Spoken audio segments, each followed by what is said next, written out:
Hello everyone, my name is Daniel Azulai and this is my cultural narrative speech.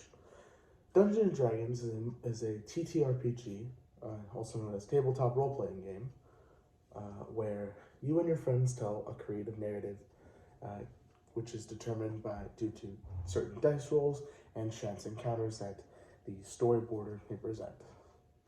There are two parts of this game, the player aspect of it and the Dungeon Master side of it.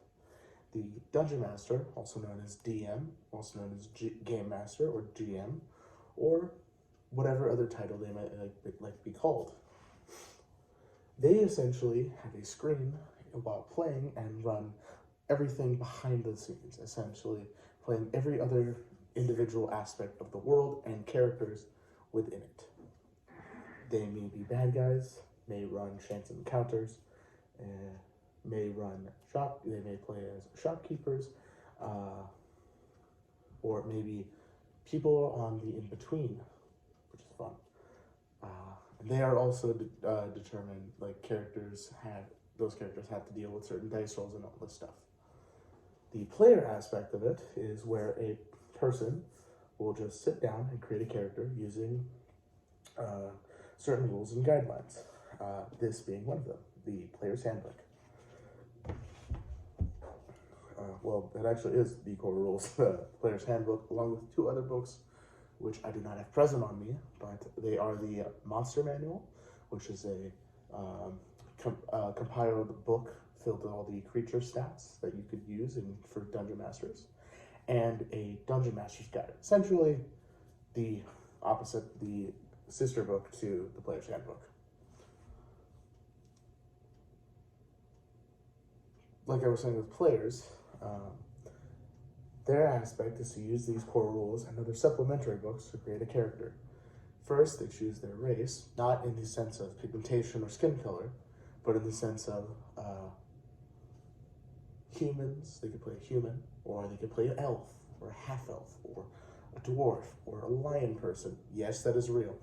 Or a minotaur, or a fairy, or something other than the things I might have listed. Then they choose their class, what abilities they are good at, and what do they bring to the party, the table, essentially the group. They could be either really good in tune with nature, and that gives them magic, or they could be the best at weapons, or they could be a magic user that uses their divine prayer through that, or a person who is just constantly angry. Yes, that is a real class. No, I'm not making this up. Or someone who's very sneaky or in the shadows, somebody who was born with magic in them. Essentially, those are just some of the examples, but there are a plethora of others if you want to check out. How I was introduced to this game was, I'm not gonna lie to you, a very bad breakup.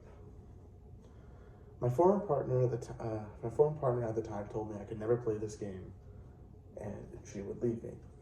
I know, kind of manipulative. But I understood the reasoning. Her partner her former partner, not me, former partner before me, was obsessed with this game and would ditch her for certain events regarding to it. This game, however, when I looked at it, was a beautiful masterpiece in the sense of that people can create their own world, experience different items, and whole lives can be introduced to it.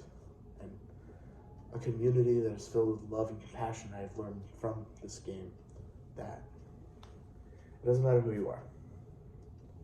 You can tell an infinite amount of stories, and you can be an infinite amount of people. What matters at the end of the day is who you plan on being. And not even that is all that linear. Who you plan on being and how kind you are to others, how you care for others, and this game has spawned multiple other different companies, such as Critical Role, which is a bunch of voice actors, like very famous talented voice actors, who just wanted to live stream their game, and that created a whole bunch of other side branches and people who also live stream, and the community is just so loving and caring. I just say that the culture behind that is one that I'm very proud to be of. Thank you for your time, and I hope you have a wonderful day.